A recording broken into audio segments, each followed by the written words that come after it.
And you look at the people who go in and they're making, $140,000 a year as a senator, and they have like a $200 million net worth, and they've made all of their money by making strategic moves in the stock market because they know what's going to happen because they have insider information, and they're passing the laws that then affect the stock market. And so they're like beating the stock market better than the best analysts in the world. A Penn study finds that almost 1/5 of American adults cannot name a single branch of government. With the rise of social media, everyone now has a platform to complain about policy and governance, but fewer and fewer people actually understand how policies are made or the process to go from an idea to a law. Why does this trend exist, and what might it mean for our future? If we look at this study, it's from the University of Pennsylvania. It says, many don't know key facts about the U.S. Constitution. This is an Annenberg civics study. It goes on to say the Annenberg Public Policy Center's annual nationally representative survey finds that when U.S. adults are asked to name the specific rights guaranteed by the First Amendment to the Constitution, only one right is recalled by most of the respondents: freedom of speech, which 77% of people can name. The Civics Knowledge Survey, released annually to celebrate Constitution Day, September 17th, also finds that although 2/3 of Americans can name all three branches of government, 10% can name two, 7% can name only one, and 17% cannot name any. That's almost 20% of American adults, like 1 out of every 5, can't name a single one of the branches of government. As in the recent past, the Annenberg Constitution Day Civic Survey was fielded in a year of high-profile events that propelled the workings of government into the daily news cycle. It's worrisome, it goes on to say, that 1 in 6 adults cannot name any of the branches of government, and that only 1 in 20 can name all 5 freedoms protected by the First Amendment.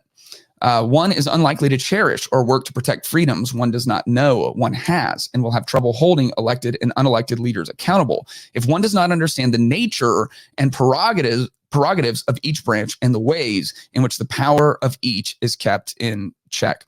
You can imagine this. I mean, if you work in any kind of industry, you have to know how your industry functions if you're going to staff it well in order to move forward in the future.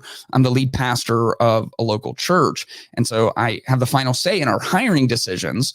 And if I have no idea how our children's ministry functions, then how am I going to do a good job parsing through the candidates in order to put somebody in that position? If I have no idea how our Sunday services run, or what their function is, or what the point is, or what the key roles are, how can I possibly staff those in an effective way? The answer is you just can't. And the way that our government works is not, one person or one small group of people who are just picking and choosing who gets to run things.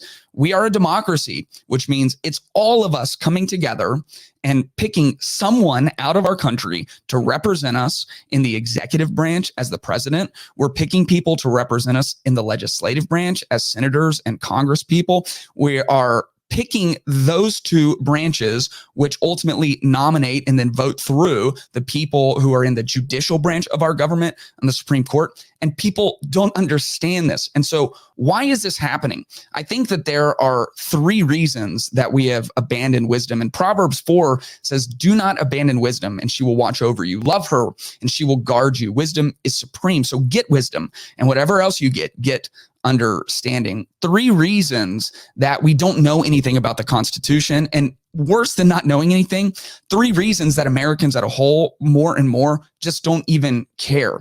We have become complacent for 3 reasons. Number 1, I believe comfort leads to complacency.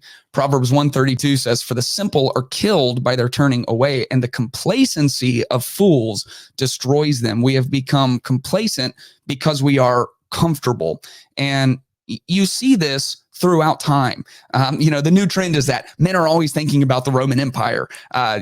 Women are shocked by asking their boyfriends and husbands, how often do you think about the Roman Empire? And men apparently think about this all the time. I was comforted knowing I'm not the only one. And the Roman Empire is significant because there is a lot of historical data on it, and because it was like the most dominant force on earth for quite some time. And of course, it doesn't exist anymore. And one of the things that you read about when you see what happened in the Roman Empire is people became very comfortable. There was more innovation, there was more domination. People became comfortable, and comfort leads you to complacency. You see this inside of relationships. Like in marriage, a lot of times people get married and marriage can be difficult at first, and you learn how to live together and you have some kids and you just get comfortable and you take it for granted and you quit going out on dates together and you quit building new skill sets and you quit being romantic and you quit paying attention and you quit having shared interests and you quit being sexually intimate and on and on. Comfort leads to complacency, and pretty soon you're in a marriage that everyone's miserable with, and they end in divorce, and you can't even really tell why. And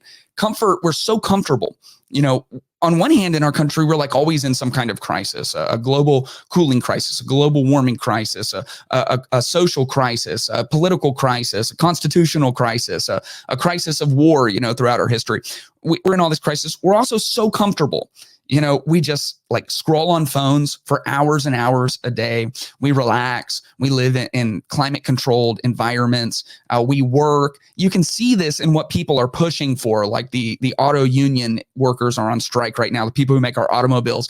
And they're like, we want to work no more than 32 hours a week. We only want to work 4 days a week. We want a 60% increase in pay. And it's like, sure, man. I mean, go for it, I guess. But that's wild. Like, we want even more comfort. We want more money to buy more crap we don't need, and we want to work less, and we just want to chill. And Gen Z and like younger millennials, and of course younger millennials my age as well, are like, why do we have to work? We should just be socialists and everything provided for us. We're so comfortable, and comfort leads to complacency. And so you're not educated and you're not involved, and you just listen to the little talking points, and you really are like, whatever just keeps me comfortable, whatever keeps the ball moving down the field. And so I don't really need to know how the whole thing works, as long as I'm like well fed and taken care of and live in some form of affluence. I'm fine. The other thing I think leads to complacency is corruption. Corruption leads to complacency. Proverbs 22:16 says, one who oppresses the poor to increase his wealth, and one who gives gifts to the rich, both come to poverty. And the reality is, we know there is corruption in our government. It's just open. They used to have to kind of try to like hide it, and they were ashamed of it, and they've no, we're not corrupt at all. We're just representatives of the American people. It's so in our face now. It's just so obvious, the lobbyists and the kickbacks and all of just the hidden things and all of the bills. Part of why people don't pay attention to the legislative branch is because they put together these bills that are, 14,000 pages long. And they say, oh, we're just trying to build some infrastructure. It's an infrastructure bill, And it's like, well, it's 14,000 pages long. It's like longer than, 27 copies of the Bible. And no ordinary person can read it. And then they vote on it in 2 days. The Congress people can't even read it. The senators can't even read it. And we all know the reason that it's, 14,000 pages long is because everyone is paying off all of these crooked deals that gave them their campaign finance so they could get elected. And so now they have to keep the lobbyists happy instead of actually just looking out for the American people. And so they waste our money, and they have so many conflicts of interest, and they're so corrupt. And you look at the people who go in and they're making, $140,000 a year as a senator, and they have like a $200 million net worth, and they've made all of their money by making strategic moves in the stock market because they know what's going to happen, because they have insider information, and they're passing the laws that then affect the stock market. And so they're like beating the stock market better than the best analysts in the world. Like they can outcompete artificial intelligence because they're the people who are pulling the levers that affect the laws that affect the stock market. It's so corrupt, and we just know it. And corruption leads to complacency. And I will say, for most people who are my age, the sentiment is, even if they do vote, like, I'll vote, but like, why does it matter? You see that the way laws actually get enacted now hardly ever actually come through the legislative branch. And those are the legislators. They make the laws. They write the laws. That's how it's supposed to happen.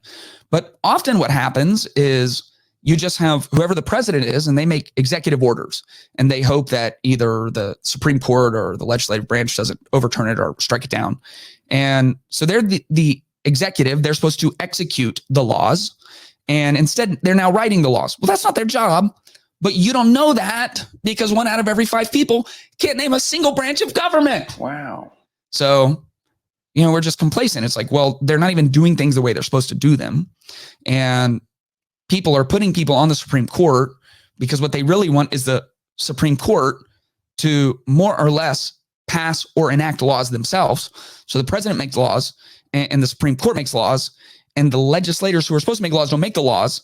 And then in the executive branch, we have a million different 3-letter agencies, and they make laws. There were crazy examples of this in 2020, and I understand that was an unprecedented time. But the CDC, the Center for Disease Control, made it to where people who owned rental properties couldn't evict people even if they didn't pay. That's a law. And they're the CDC, part of the executive branch. They're just like the fourth branch of government that doesn't exist. And so people are just bleeding out money on rental properties, and nothing's been passed by our legislators. And so comfort leads to complacency. We're comfortable. You know what? Whatever you guys are doing, it's fine as long as I have like enough junk food to eat and HVAC, and then that's fine. And corruption leads to complacency because we don't trust you guys anyway. You're just looking out for yourself. And every time you do another thing that is super corrupt, we're just like, another one. There's another one. We're helpless to it. And the other thing is crisis. Crisis leads to complacency. And so you have people who are comfortable and they don't really care as long as they're comfortable. And then you have a whole nother part of our society here in America, which are people who are barely getting by. They're living off of government means. We have a huge homeless population. We have people just the opioid crisis, the fentanyl crisis, people who are addicted to drugs. That is their idol. That is their God. They will do anything for it. They will sell anything. They will go anywhere. They'll live on the streets. We have people who are in these cycles generationally, where they just cannot seem to get free. They live in crisis. We've also seen throughout our history, wars are used, crisis. And when crisis comes, people are willing to give up an extraordinary amount of power. When COVID came, that was a crisis. And everyone was willing to give up freedoms and give up rights because crisis leads to complacency. You guys know I've spent a lot of time over in Haiti, and I went to Haiti in 2010, shortly after the earthquake. And our pastor over there, Pastor John Alix, he was describing the Haitian government and that they have, some form of democracy. But he said something that I will never forget. He said, democracy cannot exist when everyone is hungry, because crisis does not allow you to think about the bigger picture. He said, the way that you win office is you just show up the most times with free bread. You just show up the most times and hand out meals. Because when everyone on the island is starving, then that's going to be ultimately what guides their thinking. We have these 3 areas: comfort, corruption, and crisis. They all lead to complacency. All 3 of those are a part of Americans' day every day. We're overwhelmed by the world that we're living in. And so we're complacent, and we don't know much about our Constitution, and we don't know much about our rights, and we don't care much about it, and we don't know how our government works. And we're the people hiring the people for that position. Without an understanding of how the government works, political leaders can make promises that they don't even have the capacity to deliver on. We see this all the time. Political leaders come in, in the 2020 election, everyone's like, I'm going to stop COVID. I'm going to defeat it. As soon as I have president in front of my name, I can just say, hey, COVID, enough of that. You just stop that. And all of a sudden, wow, it's gone. And of course, that's not how things work. Everyone runs and says, like right now in 2024, you hear a lot of the field on the right, and they're like, man, when I get into office, in 24 hours, the war in Ukraine will be over. Wow. That's quite a promise. Now, can they actually deliver on that? Can they alone, as the executive of the company, of the country, the executive branch, can they alone do that? Maybe, maybe explain to me in the comments exactly how in 24 hours, maybe they will, maybe they have the exact plan. Well, what I know is without an understanding of how the government actually works, you don't even have a way to assess the promises that are being made. And those promises are being made to us. So we'll put them in that position. And we don't even know, if you don't know what a senator does, if you don't know what the legislative branch does and how it operates, if you don't understand like the right and the left and who has the majorities in which house and how a law actually gets passed, then you will be duped by politicians again and again who make these wild promises that you have no way of vetting because you don't understand how the government even functions. You don't understand your rights. Politicians are making promises all the time that they'll do things that are against our constitutional rights, which means even if they make an executive order and get it passed through, it's going to get struck down by the Supreme Court because they're the guardians of our Constitution. And so it's worth our time to learn these things. And remember where we started, don't abandon wisdom, and she will watch over you. Love her, and she will guard you. Wisdom is supreme, so get wisdom. And whatever else you get understanding. I hope you enjoyed this clip from the Clayton Tyner podcast. If you want to watch the full podcast, you can check that out somewhere right around here. And if you want to subscribe, you can do that right over here somewhere. Also, you can follow me at Clayton Tyner. That's Tyner on Twitter and Instagram. I would love for you to subscribe to the channel so you can keep up with everything that we're doing.